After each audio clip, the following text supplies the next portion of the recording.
There's a specific kind of arrogance in a man who thinks he can buy a life.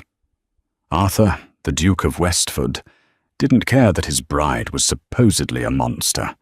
He needed her dowry to save his rotting estate, and he figured he could lock her in a country house and forget she existed. But when the wedding night came, and the heavy velvet veil finally dropped to the floor, the woman standing before him wasn't a monster at all. She was his reckoning, and in a single second, his entire empire turned to ash. The ink on the marriage contract was still wet, gleaming under the weak afternoon light that filtered through the filthy windows of Arthur's study. Arthur Pendleton, the 9th Duke of Westford, stared at his signature. It looked steady. A lie, of course. His stomach was a tight knot of sour wine and sheer exhaustion. He set the quill down. The scratch of metal on parchment had sounded like a blade across bone. Across the mahogany desk, Lord Reginald Harlow exhaled a breath he seemed to have been holding for a decade. Harlow was a man built like a root vegetable.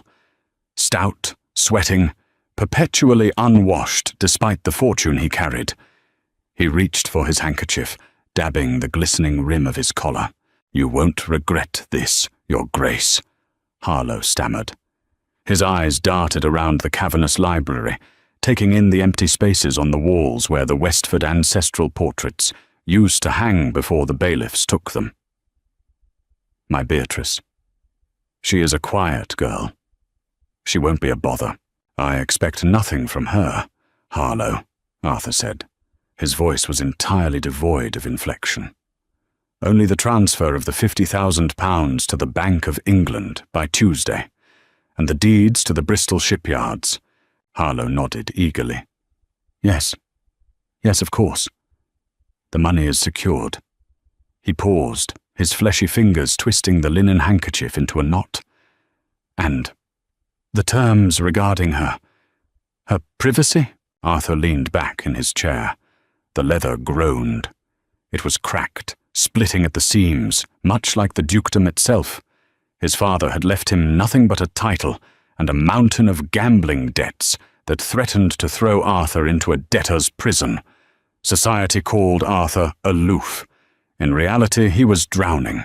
"She will have the east wing of the manor," Arthur recited mechanically, repeating the terms they had negotiated for the past agonizing month. "She may keep her own staff. I will not compel her to attend social functions.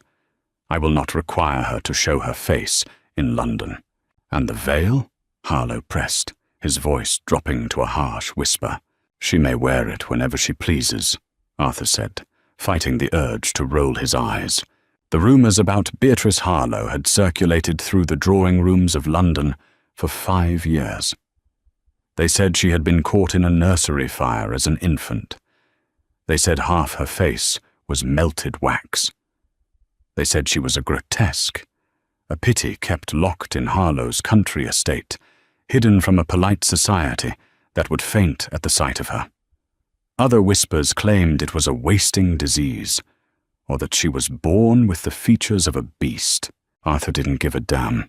If she had a pig's snout, or no nose at all, it made no difference. He wasn't marrying a woman, he was marrying a ledger. The £50,000 would clear the creditors waiting like vultures outside his gates. The shipyards would provide a steady income to repair the crumbling roof over his head. It was a transaction. Flesh for coin. It was the way of the world, stripped of all the romantic poetry that Tunn liked to pretend existed.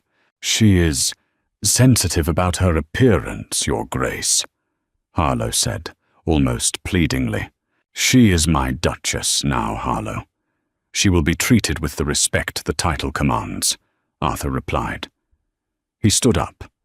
He was a tall man, sharply angled, with eyes the colour of a bruised winter sky.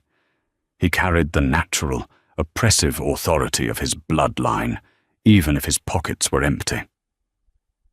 "Send her to St. Jude's Chapel on Thursday. Have the money transferred." Harlow scurried out of the room like a frightened rat. When the heavy oak door clicked shut, Arthur finally let his shoulders drop. He walked over to the side table, picked up a crystal decanter, and poured 2 fingers of cheap brandy. He drank it neat, letting the burn distract him from the cold reality of his life.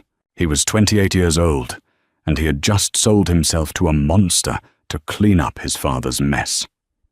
He stared at his reflection in the tarnished mirror above the fireplace. He looked hollowed out. There was no joy in the survival he had just secured. Just a long, bleak tunnel of years ahead, tethered to a phantom in the east wing. He poured another drink. It didn't help. Thursday morning brought a relentless, driving rain that turned the London streets into rivers of black mud. St. Jude's was a small, damp chapel on the edge of the city, chosen specifically for its obscurity. Arthur stood at the altar, the collar of his formal coat feeling like a hangman's noose. The air inside the stone walls smelled of wet wool, old incense, and decay. There were no flowers. There were no guests. Just Arthur, his grim-faced solicitor, Harlow, and the priest, who looked as though he would rather be anywhere else. The heavy wooden doors at the back of the chapel opened with a drawn-out creak. The wind howled through the gap, flickering the meagre candlelight. Arthur turned. Beatrice Harlow stood in the doorway. She was a silhouette wrapped in black and charcoal grey. It wasn't a traditional bridal gown. It looked more like mourning attire. The dress was thick, heavy silk that dragged across the damp flagstones. But it was the veil that commanded the room. It was dense, opaque lace, falling from the crown of her head all the way down to her waist. It completely swallowed her features. She looked like an apparition, a ghost summoned from a crypt rather than a bride. Harlow rushed to her side, offering his arm. She didn't take it. She walked down the aisle alone. Her steps were measured, silent. She didn't hesitate. As she drew closer, Arthur searched the black lace for any hint of a face underneath. Nothing. Just an impenetrable void. She stepped up to the altar beside him. She smelled faintly of crushed lavender and something sharp, like ozone before a lightning strike. She was taller than he expected, the crown of her head reaching his chin. The priest cleared his throat and began the liturgy. His voice echoed off the damp stone, rushing through the ancient words of binding and duty. Arthur stared straight ahead at the crucifix on the wall. He felt entirely detached from his own body. He was watching a tragedy play out from the rafters. "Do you, Arthur Pendleton, take this woman?" "I do," Arthur said. His voice was flat. "Do you, Beatrice Harlow, take this man?" There was a pause. The silence stretched, thin and fragile.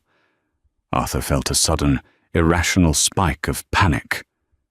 What if she said no? What if the money vanished? He turned his head slightly, looking at the black veil. "I do," she said. Her voice hit him like a physical blow. It wasn't the weak, trembling whisper of a broken, frightened girl. It was low, smooth, and laced with absolute certainty.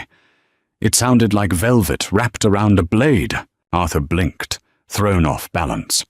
Before he could process it, the priest was asking for the ring. Arthur reached out.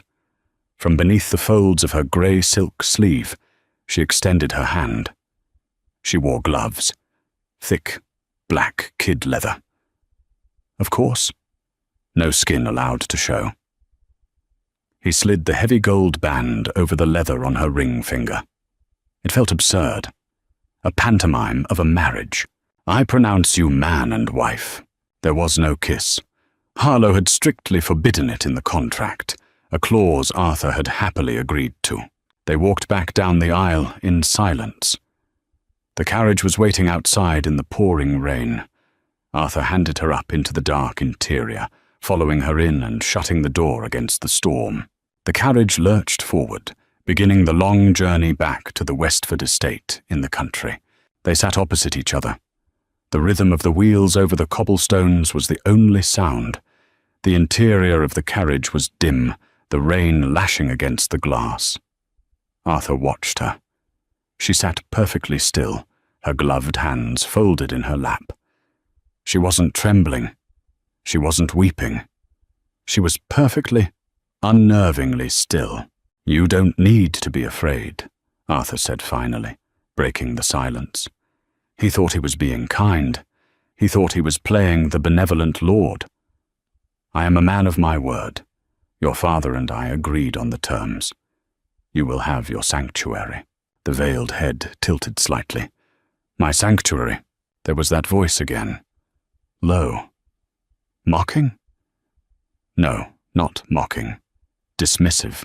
"Yes," Arthur said, frowning. "You will not be forced into my company. I have my life. You will have yours. We need only endure each other occasionally to keep up appearances for the staff." "How wonderfully progressive of you, Your Grace," she murmured. Arthur's jaw tightened. He wasn't used to being spoken to with such dry sarcasm, let alone by a woman who had been locked in a basement for 5 years. "I am trying to make this palatable for both of us, madam. I am well aware of your condition. You need not hide in fear in my house." "My condition?"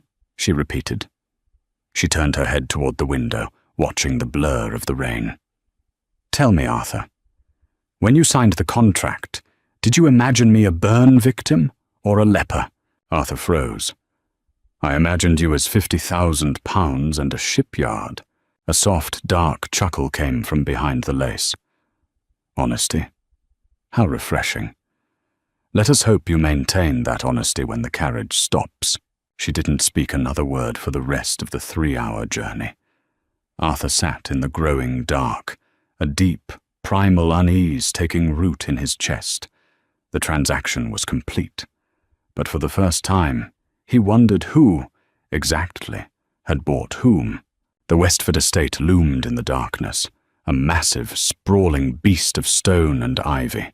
Half the windows were dark, a testament to the closed-off wings and the lack of servants. Arthur escorted Beatrice up the grand staircase. Their footsteps echoed loudly in the cavernous, under-furnished hall. He led her to the master suite. The fire had been lit by the housekeeper, casting long, flickering shadows against the faded damask wallpaper. Arthur closed the door behind them. The click of the lock sounded permanent. Final.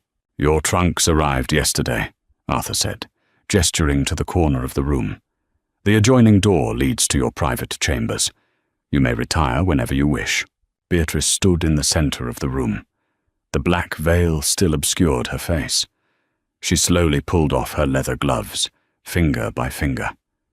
She dropped them onto a side table. Her hands were pale, long-fingered, unblemished. There were no scars. Arthur walked over to the liquor cabinet. He needed a drink desperately. He poured 2 glasses of scotch. He didn't ask if she wanted one. He simply set it on the table near her. "I will be direct," Arthur said, keeping his back to her as he took a sip of his own drink. "The contract stipulates an heir. I do not wish to rush you. I do not wish to force you. But eventually, the debt of blood must be paid. Take whatever time you need to become comfortable. Look at me." The command was so sharp, so authoritative, that Arthur turned around before his brain could process the demand. Beatrice was reaching up. Her pale hands found the pins holding the heavy lace to her hair. One by one, she pulled them free. They clattered softly onto the wooden floorboards. Arthur's breath hitched. He braced himself. He prepared to see the ruin, the melted flesh, the horror that had kept her exiled from the world. He hardened his eyes, determined not to show a flicker of pity or revulsion. He owed her that much dignity. She grabbed the hem of the veil and pulled it over her head, letting the heavy fabric fall to the floor in a puddle of black. Arthur dropped his glass. It hit the floorboards, the scotch splashing violently, the crystal rolling away. He didn't notice. He couldn't breathe. There were no scars. There was no disfigurement. There was no disease. Beatrice Harlow was, without a single doubt, the most devastatingly beautiful woman Arthur had ever seen. She had skin like polished alabaster, high aristocratic cheekbones, and lips painted a dark, bruised red. Her hair was a cascade of midnight silk tumbling over her shoulders, but it was her eyes that pinned him to the spot. They were a piercing, icy green, and they were staring at him with a hatred so pure, so concentrated, it felt like standing in a blizzard. "You," Arthur choked out, stepping back. His mind was misfiring, desperately trying to reconcile the monster of the rumors with the goddess in his bedroom. "Why?" "The rumors. Your face. A fabrication," Beatrice said. Her voice was no longer a whisper. It rang out in the quiet room, commanding and lethal. A very expensive, very careful fabrication, maintained by my father. At my instruction. Arthur stared at her, his heart hammering against his ribs. "At your instruction?" "Why?" Beatrice walked toward him. She moved with the predatory grace of a panther. She didn't look like a timid victim. She looked like a conqueror assessing a newly captured territory. She stopped in front of the table, picked up the glass of scotch he had poured for her, and took a slow sip. "You think you married a frightened, scarred little girl for her father's money," she said, her green eyes locked on his. "You think you sold yourself to save this rotting pile of stone." Arthur couldn't find his footing. "I signed a contract with Reginald Harlow. My father is an idiot," Beatrice said coldly. "He does what I tell him to do. He signs what I tell him to sign. Because I hold the purse strings. I made the fortune, Arthur. Not him. I built the shipping lines. I invested the capital. I played the markets in a man's name from behind a black veil. Because this wretched society would never let a woman hold the knife." Arthur's mind spun. "Then why this? Why marry me? Why the charade?" Beatrice set the glass down. She reached into the pocket of her heavy grey skirts and pulled out a thick, leather-bound ledger. She tossed it onto the table between them. It hit the wood with a heavy thud. "Open it," she commanded. Arthur slowly reached out. His hands were shaking. He flipped the cover open. The pages were filled with neat, aggressive handwriting, columns of numbers, dates, names. He recognized the names. They were his creditors, the men who held his gambling markers, the banks that held the mortgages on his land. He flipped the page, a document of transfer, signed over, all of it. "You didn't marry a dowry, Arthur," Beatrice said softly, stepping closer until he could feel the cold radiating off her. "You married your owner." Arthur stared at the ledger. Every debt his father had accrued, every loan Arthur had desperately taken out to keep the roof from caving in. The Bristol shipyards weren't a gift. They were the collateral she had used to buy up his entire existence. "I bought your debts. I bought your land. I bought your title," Beatrice whispered, leaning in so close he could smell the lavender on her skin. "I own this house. I own the servants. I own the clothes on your back." Arthur looked up at her, nausea rising in his throat. "Why?" Beatrice's beautiful, flawless face contorted into something vicious. The mask cracked, revealing a deep, rotting wound beneath the ice. 10 years ago," she said, her voice dropping to a harsh, ragged hiss. "Your father ruined a merchant named Thomas Wright, stripped him of his patents, stole his ships, and drove him into a debtor's prison where he died of typhus." Arthur felt the blood drain from his face. Thomas Wright. He remembered the name. A scandal from his adolescence.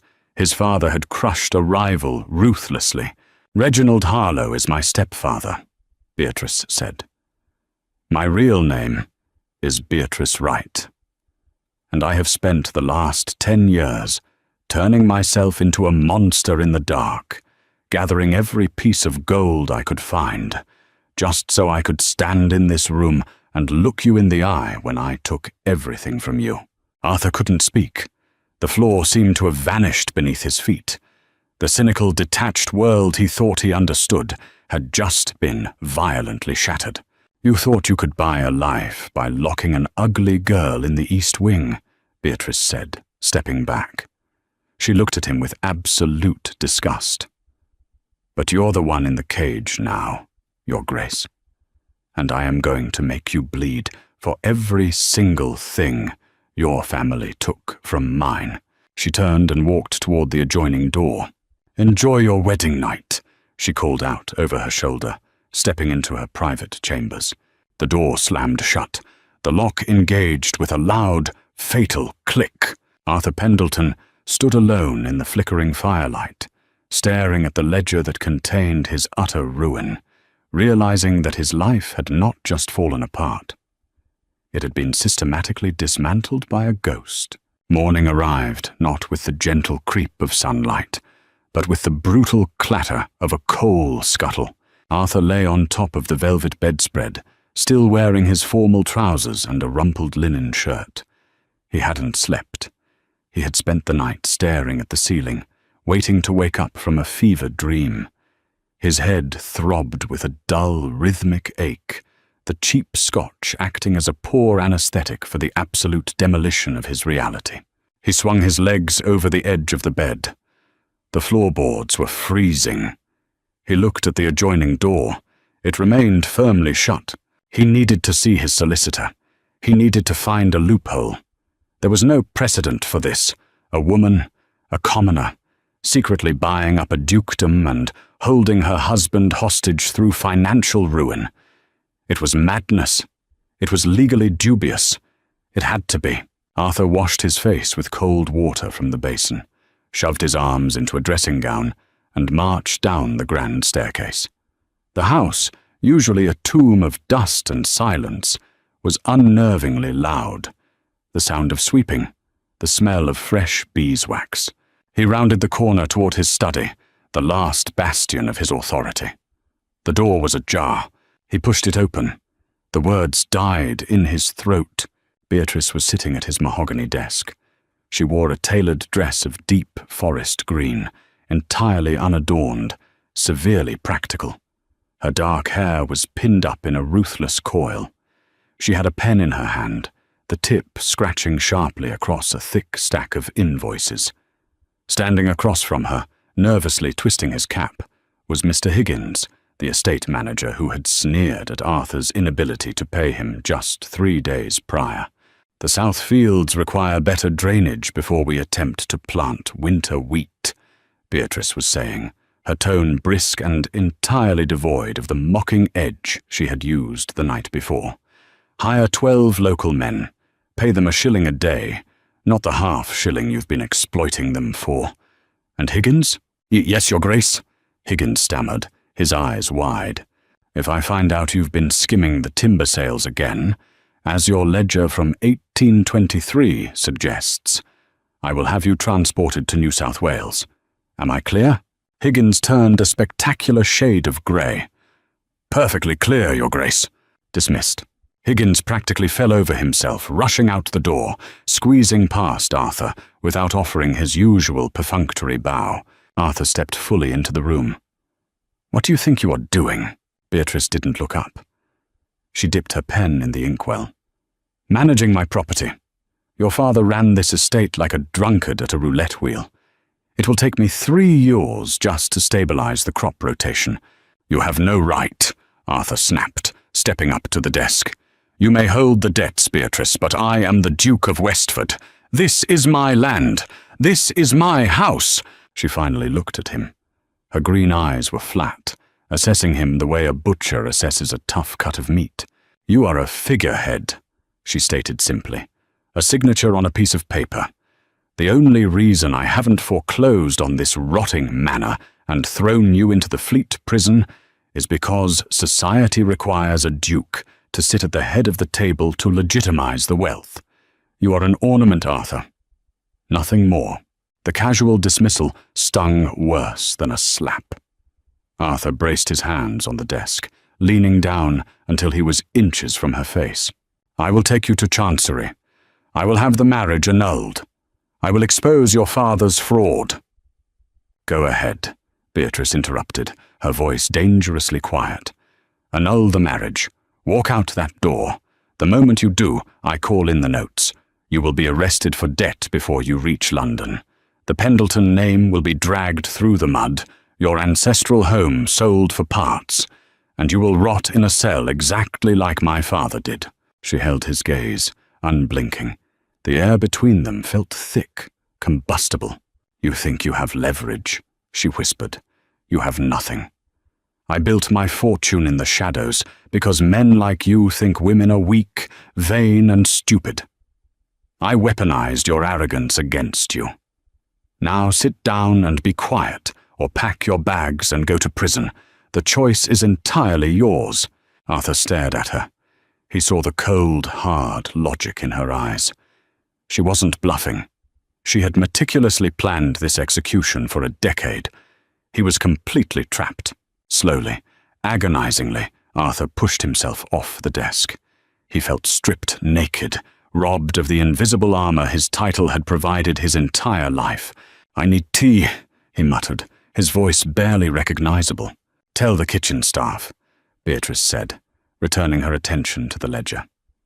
"And Arthur? Please put on proper clothes. The workmen are arriving at noon to fix the roof, and I will not have my husband looking like a vagrant." Arthur walked out of the study.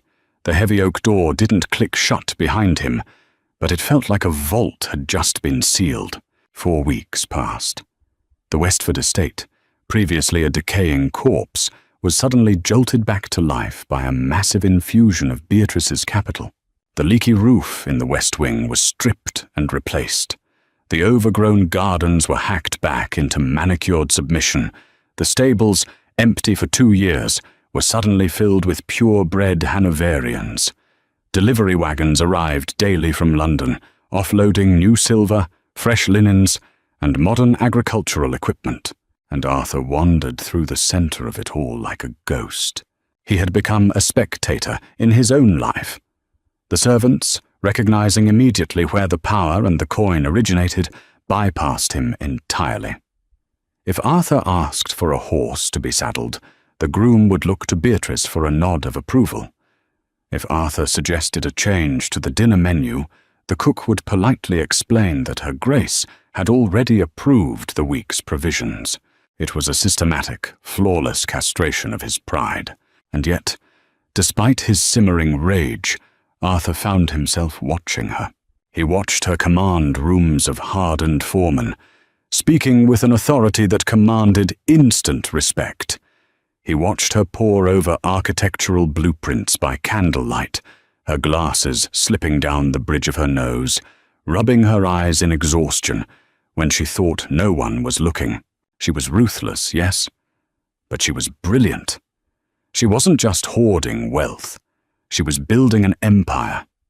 She was fixing the lives of the tenant farmers his father had starved. She was repairing the local village school. She was everything a duke was supposed to be, operating seamlessly inside the shell of his failure. The tension between them was a living, breathing thing. They took their meals together in the cavernous dining hall at opposite ends of a 20-foot mahogany table. The silence was usually deafening, punctuated only by the clink of silverware against porcelain. On a rainy Tuesday evening, the silence broke. Arthur pushed his plate away. The roasted pheasant was excellent. He hated that it was excellent. "I spoke with Thomas, the tenant at Miller's Hollow," Arthur said, his voice echoing in the large room. Beatrice didn't look up from her wine-glass. "I told you not to interfere with the leases. His son is sick. He cannot meet the harvest quota this month," Arthur pressed, leaning forward. "My father would have evicted him. I told him we would grant him an extension until spring." Beatrice finally looked down the length of the table. Her expression was unreadable. "You offered him an extension on my land." "It was the right thing to do," Arthur said, his jaw tightening. "You have the capital. A few months' delay on 100 pounds of grain means nothing to your ledgers." "It means a break in precedent," Beatrice replied coldly. "If I grant leniency to one, the others will expect it." I am running a business, Arthur, not a charity." "You are running a fiefdom," Arthur snapped, his temper finally fraying. He stood up, throwing his napkin onto the table. "You sit there, judging my family's cruelty, claiming you are better than us. But you are doing the exact same thing. You are wielding power just to prove you have it. You are becoming the monster you swore to destroy." Beatrice's hands froze on the stem of her glass. Her knuckles went white. She stood up slowly. The air in the room temperature seemed to drop 10 degrees. "Do not ever compare me to your father," she said. Her voice wasn't a shout. It was a lethal, vibrating hiss. "Why not?" Arthur challenged, stepping away from his chair, closing the distance between them. "He destroyed your father for profit. You are destroying me for vengeance. What is the difference, Beatrice? Tell me." "The difference," she breathed, her chest heaving, "is that my father was an honest man who built his life with his own 2 hands. Your father was a parasite who stole because he was too lazy to work. He left us with nothing. My mother died of consumption in a freezing rooming house because we couldn't afford coal. I survived on scraps from the butcher's floor." Her mask was slipping. The cold, calculating mastermind was suddenly gone, replaced by a raw, bleeding wound of a woman. Her eyes were bright with unshed tears, her pristine composure shattering under the weight of a decade of suppressed agony. Arthur stopped, the anger drained out of him, replaced by a sudden, hollow ache in his chest. He looked at her, really looked at her, and saw the frightened, starving girl she had been, buried beneath the silk and the ice. "I didn't know," Arthur said quietly. "Of course you didn't know," Beatrice sneered, wiping a stray tear from her cheek with a vicious, angry swipe of her hand. "The aristocracy doesn't look down to see who they are stepping on. You only look down to check if your boots are clean." She turned and marched towards the heavy doors of the dining room. "Beatrice," Arthur called out. She didn't stop. "Beatrice, wait!" He caught her arm just as she reached for the handle. She flinched violently, pulling her arm back as if his touch burned. "Do not touch me." Arthur held his hands up, taking a step back. "I'm sorry." The words hung in the air, foreign and clumsy. Arthur had never apologized for his family in his life. He had spent years defending the indefensible, protecting the legacy of a man he secretly despised, just to maintain his own illusion of superiority. Beatrice stared at him, her chest rising and falling rapidly. She searched his face, looking for the mockery, the arrogance. She found nothing but quiet, genuine exhaustion. "Your apologies are worthless, Arthur," she whispered. Her voice was cracked, weary. "They cannot buy back the dead." She opened the door and walked out, leaving Arthur standing alone in the grand dining room, suddenly acutely aware of how heavy the silence had become. The storm rolled in off the coast 3 days later, bringing with it a violent, lashing rain that rattled the stained glass windows of the library. Thunder shook the floorboards. Arthur sat in a leather armchair near the dying fire, a book resting unread on his lap. It was past midnight. The house was entirely still, the servants long since retired to their quarters. Across the room, Beatrice was hunched over the main desk. A single candelabra illuminated her face, casting deep, tired shadows beneath her eyes. She had been there for 6 hours, reviewing the shipping manifests from the Bristol yards. The rhythmic scratch of her pen had been the only sound competing with the storm. Arthur watched her. The dynamic between them had shifted since the argument in the dining room. It wasn't peace. It was a ceasefire. A fragile, hyper-aware truce built on the sudden realization that they were both prisoners of the Westford legacy. Suddenly the pen snapped. The sound was sharp like a pistol crack. Beatrice swore softly, dropping the broken pieces of wood onto the blotter. She pushed herself back from the desk, pressing the heels of her hands hard against her eyes. She let out a long, ragged exhale that sounded incredibly small in the cavernous room. Arthur closed his book. He stood up, walked over to the liquor cabinet, and poured 2 glasses of scotch. He carried them over to the desk, placing one gently near her elbow. It was an exact mirror of their wedding night, but stripped of the venom. Beatrice lowered her hands. She looked at the amber liquid, then up at him. She looked exhausted.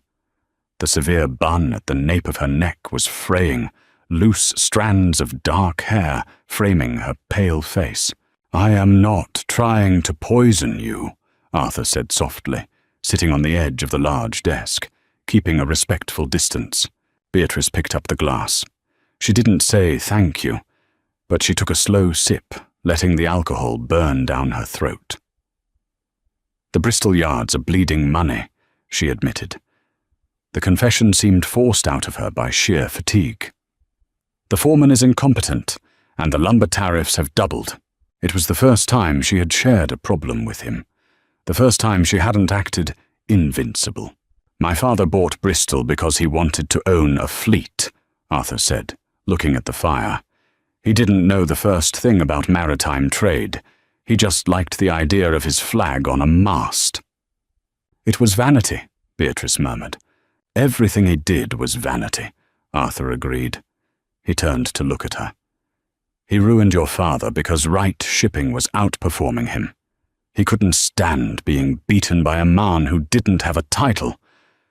Beatrice tightened her grip on the glass. "Why are you telling me this?" "Because you need to know that I never defended him," Arthur said quietly. "I knew what he was. I hated him for it. I hated him for leaving me this rotting carcass of an estate. And I hated myself for not knowing how to fix it." Beatrice stared at him. The flickering candlelight caught the icy green of her eyes, but the ice was melting. "You act as though you don't care about anything. A cynical, detached lord playing the victim." "It was survival," Arthur replied, his voice dropping to a rough whisper. "If I cared, the shame would have killed me. You built a wall of gold and ledgers to protect yourself, Beatrice. I built a wall of apathy. We are both just hiding." The silence that followed was charged. It wasn't the bitter, cold silence of hatred. It was heavy, pulling at them like a magnetic current. The storm raged outside, throwing shadows across the walls. Beatrice set her glass down. She looked at Arthur, sitting on the edge of her desk, the Grand Duke reduced to a man sitting in the dark, laying his failures bare. "You offered Miller's Hollow the extension," she said suddenly. Arthur blinked. "What?"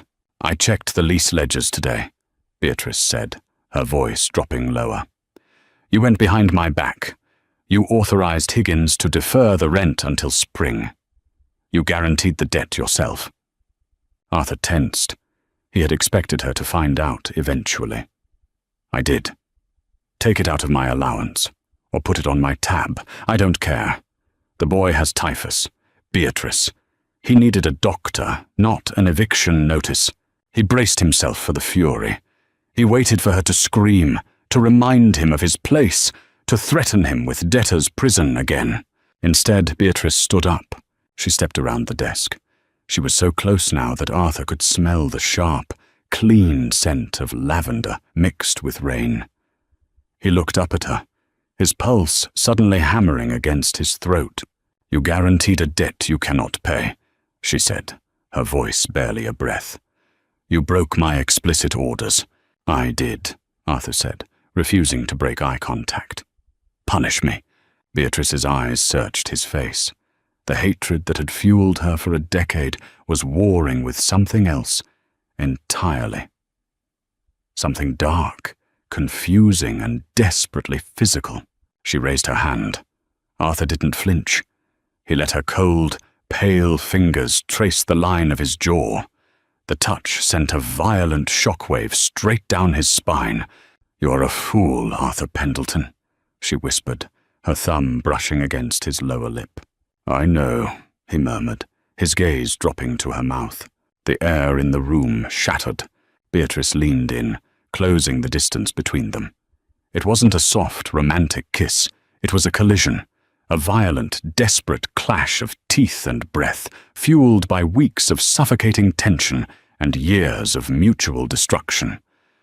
Arthur gripped her waist, pulling her hard against his chest, his hands tangling in the heavy fabric of her practical dress. She tasted like scotch and smoke, her hands grabbing the lapels of his jacket, pulling him closer, anchoring herself to the man she had sworn to destroy. They broke apart, both breathing heavily, staring at each other in the dim light of the dying fire. The lines had been irrevocably blurred. The war wasn't over, but the battlefield had just completely changed. The kiss ended as violently as it had begun. Beatrice shoved him backward. Her breathing was ragged, her chest rising and falling in sharp, desperate increments.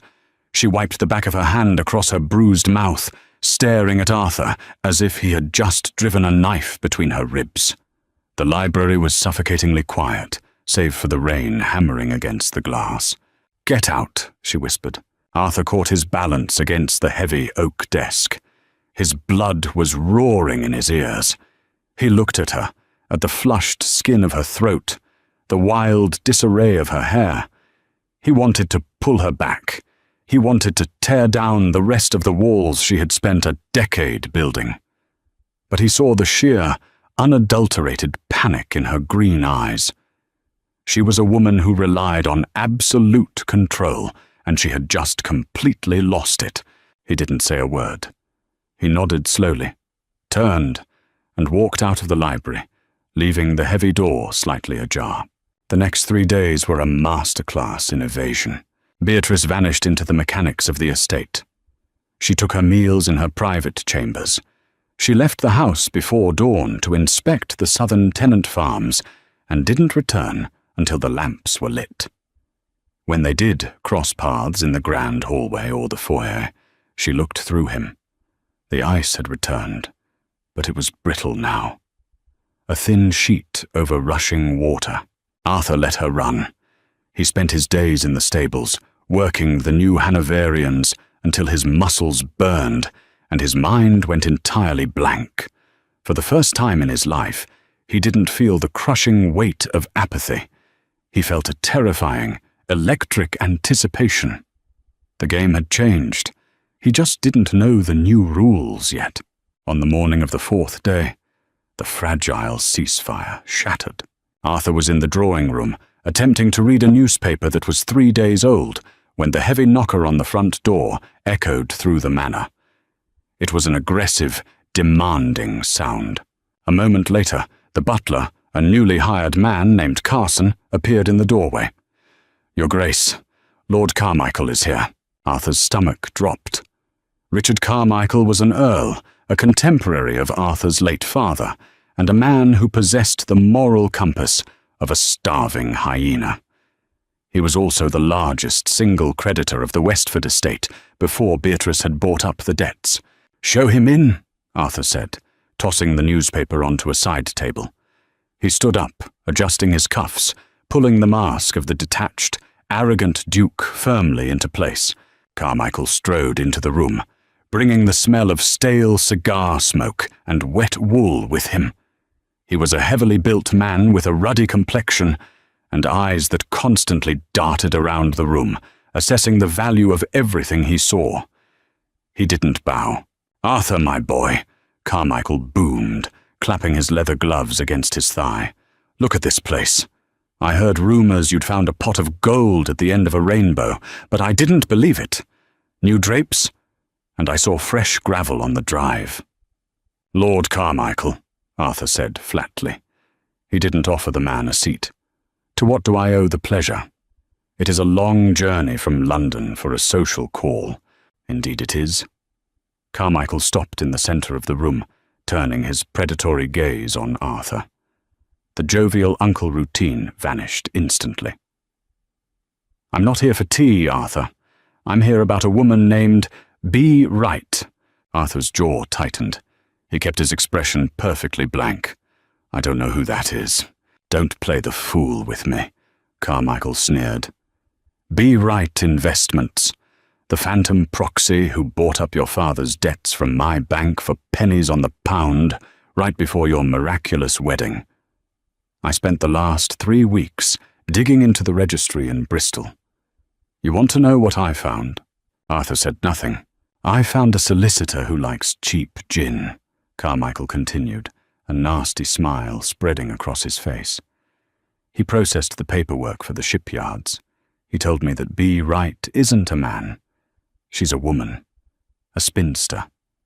Your new father-in-law's bastard stepdaughter, to be exact.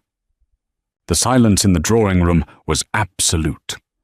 Arthur could hear the ticking of the grandfather clock in the hall. And? Arthur asked quietly. And? Carmichael laughed. It was a harsh, scraping sound. It's fraud, Arthur. A woman cannot legally conduct that level of commercial trade under a false male proxy without a sanctioned trust. It violates the Chancery codes. More importantly, she's your wife now. Under the law of coverture, everything she owns belongs to you. Every penny, every shipyard, every debt. I am aware of English law, Richard. Then you are aware of the position you are in. Carmichael took a step closer, lowering his voice conspiratorially. You are holding the leash to a mad dog. I know you, Arthur. I know you hate the mud she dragged you through. Here is the offer. I take the Be Right contracts to Chancery Court. I expose the fraud. The courts will nullify the initial purchase of the debt. It reverts back to me. I forgive half your father's debt as a finder's fee. You keep this manor and your shiny new title, and we lock the Harlow bitch in an asylum for hysteria and financial delusion. You get your life back. My life back, Arthur repeated slowly. You're a duke, Carmichael said, his eyes gleaming with greed. You shouldn't be taking orders from a merchant's bastard. We crush her, Arthur. We take the gold, and we erase her. The floorboards creaked. Arthur looked past Carmichael's shoulder. Beatrice was standing in the doorway of the drawing room. She wore a simple grey day dress, her hands clutching a leather-bound ledger against her chest. Her face was chalk white. She had heard everything. The absolute devastation in her eyes was a physical blow to Arthur's chest. For 10 years she had built an armor of wealth and secrecy, and in a single morning, an old, greedy man had stripped it all away, using the patriarchal laws she couldn't outrun. Carmichael turned, following Arthur's gaze. He let out a low, patronizing chuckle. Ah, the Duchess, Carmichael said, giving a mocking, abbreviated bow. Or should I say, Be Right. You had a good run, little girl, but the men are talking now. Go back to your sewing. Beatrice didn't move. She looked at Arthur. Her green eyes were wide, waiting for the executioner's axe to fall. She was waiting for Arthur to agree. She was waiting for him to take his revenge, to side with his own kind, and to destroy her, just as his father had destroyed hers. It was the perfect out. It was everything Arthur had wanted a month ago. Arthur looked at Carmichael. Then he looked at his wife, the terrified, brilliant, furious woman who had fixed his leaking roof, saved a dying tenant farmer, and kissed him like the world was ending. Arthur closed his eyes for a fraction of a second. When he opened them, the detached, apathetic Duke was dead. Arthur moved so fast that Carmichael didn't have time to react. He crossed the distance between them, grabbed the lapels of Carmichael's heavy wool coat, and slammed the older man violently against the oak paneling of the wall. The impact rattled the framed landscape paintings on either side of them. Carmichael gasped, his face turning an immediate mottled purple. "Arthur! What the devil?" "Shut your mouth," Arthur hissed, his voice dropping to a low, lethal register that reverberated in the quiet room. "You breathe when I tell you to breathe." Beatrice gasped, taking a step forward, her grip tightening on her ledger. Arthur leaned his forearm against Carmichael's throat, applying just enough pressure to make the Earl gag. "You think you are clever, Richard," Arthur said smoothly, his tone entirely conversational despite the violence of his actions. "You think you dug up a secret.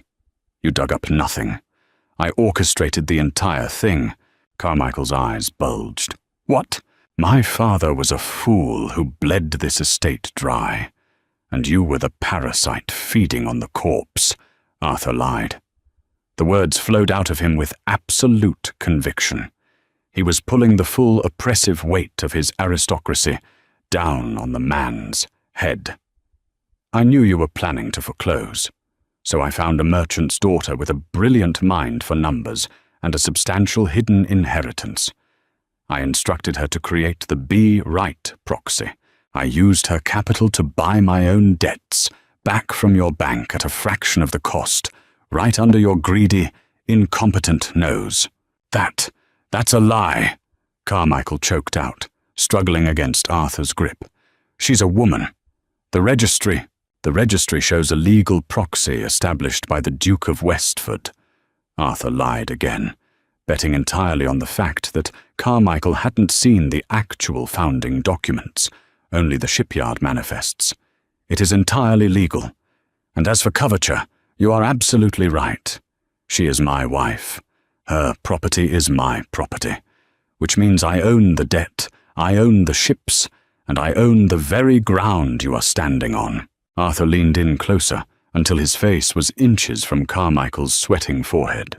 "If you ever step foot on my estate again," Arthur whispered, "if you ever speak my wife's name in London, if you ever breathe a word of your pathetic little conspiracy to Chancery Court, I will not just ruin you financially.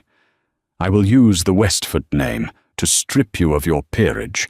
I will buy the notes on your London townhouse, and I will personally throw your wife and daughters into the street. Do you understand me?" Carmichael was shaking. The blustering bravado had completely evaporated, replaced by genuine primal terror. Arthur wasn't the broken, defeated boy he had expected. He was a predator defending his territory. "Do you understand me?" Arthur repeated, pressing his forearm slightly harder against the windpipe. "Yes," Carmichael wheezed. "Yes, Your Grace." Arthur released him in one sharp motion, stepping back and straightening his own cuffs. He pointed to the doorway. "Get out of my house!" Carmichael didn't say another word. He stumbled away from the wall, shooting a terrified glance at Beatrice as he practically ran out of the drawing room. A moment later, the heavy front door slammed shut. The silence rushed back into the room, thick and heavy. Arthur stood in the center of the Persian rug, staring at the empty doorway.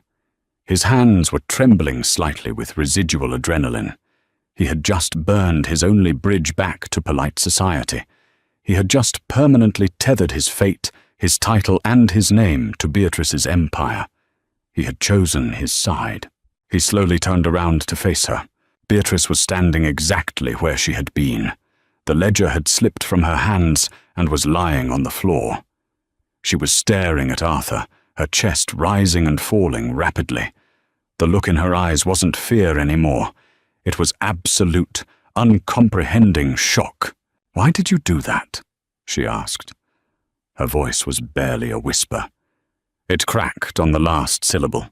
Arthur ran a hand through his hair, suddenly feeling exhausted. The aristocratic mask slipped away, leaving only the man beneath. "Because he was right," Arthur said quietly, closing the distance between them until he was standing a few feet away. "Under the law, everything you built belongs to me now. He offered me a way to take it, to take the money, throw you to the wolves, and get my pride back." Beatrice swallowed hard. And I realized I don't want my pride," Arthur said, looking directly into her green eyes. "I don't want the empty, miserable life my father left me. I don't want to be the monster in your story anymore, Beatrice." Beatrice stared at him. A single tear slipped down her cheek, cutting a path through the flawless, pale skin. She didn't bother to wipe it away. "You lied to an earl. You committed perjury. If he investigates the proxy founding dates, he could still take you to Chancery. You risked your title. My title is a word on a piece of paper, Arthur replied. He took a step closer. She didn't flinch. She didn't pull away. You are the one who rebuilt this estate. You are the one who saved the tenants. You are the Duke of Westford, Beatrice. I'm just the man lucky enough to stand next to you. A ragged, half-sob broke from her throat. The cold, calculating mastermind, the vengeful ghost of B. Wright, finally shattered into 1,000,000 pieces. She closed the final distance between them, burying her face against his chest. Her hands gripped the fabric of his waistcoat, as if he were the only solid thing in a collapsing world. Arthur wrapped his arms around her, pulling her tightly against him. He buried his face in her dark hair, inhaling the scent of lavender and rain. She was shaking against him, the tension of 10 years of hatred and survival finally draining out of her body. I bought you, she cried softly against his chest, the words muffled by his coat. I bought you to destroy you. I wanted to break you. I know, Arthur murmured, resting his chin on the top of her head. He closed his eyes, holding her tighter. You did break me, Beatrice. And then you built something better. They stood there in the quiet drawing room, two people who had been hollowed out by the sins of their fathers, finally finding an anchor in the wreckage. The fire in the master suite was roaring, casting a warm, golden light across the velvet bedspread and the heavy mahogany furniture. Outside, the storm had finally broken, leaving behind a quiet, freezing night. Arthur sat on the edge of a wingback chair near the hearth. He had shed his formal coat and cravat, his white linen shirt unbuttoned at the throat. He was staring into the flames, a glass of scotch resting forgotten in his hand. The heavy door adjoining the two bedrooms clicked open. Arthur turned his head. Beatrice stepped into the room. She was no longer wearing the severe, practical day dresses, nor the haunting black mourning clothes of their wedding day. She wore a simple, white silk dressing gown. Her dark hair was loose, tumbling over her shoulders in thick waves. She looked terrifyingly beautiful, stripped of all her armor. She walked over to the fireplace, her bare feet making no sound on the Persian rug. She didn't look at him immediately. She stared into the fire, her hands clasped tightly in front of her. Carson sent Carmichael's solicitor a letter an hour ago, she said, her voice quiet but steady. Bearing your seal, banning him from the county. The Bristol registry has been sealed under a ducal decree. Good, Arthur said. Beatrice finally turned to look at him. You protected my assets, but under the law they are still yours. You could take them tomorrow. You could drain the accounts and leave me with nothing. Arthur set his glass down on the small table next to him. He stood up, towering over her, but he made sure his posture was open, entirely devoid of threat. I don't want your money, Beatrice, he said. She reached into the pocket of her silk robe and pulled out a heavy iron key. She held it out to him. It rested on her pale palm, glinting in the firelight. What is that? Arthur asked, looking down at it. The key to the lockbox in the Bank of England, Beatrice said softly. It holds the master ledgers, the original B. Wright charters, the deeds to the shipyards, everything. Arthur looked from the key to her face. Why are you giving this to me? Because the war is over, Beatrice said. Her eyes were bright, wide, and entirely vulnerable. I spent my entire adult life planning a siege. I built a fortress of gold because I thought it was the only way to keep the world from crushing me. I thought if I controlled the debt, I controlled the power. But I was wrong. She took a step closer, leaving only inches between them. She looked up at him, her heart laid completely bare. Power isn't a ledger, Arthur. It's what you did this morning. You took the only thing you had left in this world, your name, your privilege, and you threw it in the mud to protect me. You didn't conquer me. You defended me." She pressed the cold iron key into his hand and closed his fingers over it. "I don't want to be right anymore," she whispered, a tear slipping free and catching the firelight. "I don't want to be the angry ghost in the East Wing. I just want to be your wife." Arthur stared at the woman before him. The transaction was truly dead. The vengeance had burned itself out, leaving only this raw, beautiful truth between them. He looked down at the key in his hand, the symbol of absolute control. He walked past her, toward the massive stone fireplace. He tossed the key directly into the center of the roaring flames. Beatrice gasped, spinning around. "Arthur, what are you doing? The bank!" "The bank can burn for all I care," Arthur said, turning back to face her. "I don't need a key to own you, Beatrice, and you don't need a ledger to own me." He crossed the space between them in 2 long strides. He cupped her face in his hands, his thumbs tracing the line of her cheekbones, wiping away the tears. "My father is dead," Arthur said fiercely, his eyes locked onto hers. "Your father is dead. Let them rot with their debts and their pride. This is our house now. This is our life." Beatrice let out a ragged breath, her hands coming up to grip his wrists. "Arthur, I love you," he said. The words slipped out so easily, so naturally. It felt as though they had been sitting in his chest for months, waiting for the smoke to clear. "I loved you when you were shouting at me in the dining room. I loved you when you broke your pen in the library. I loved you the moment you lifted that ridiculous veil and showed me exactly who you were." Beatrice stared at him, her lips parted, the final wall inside her collapsing completely.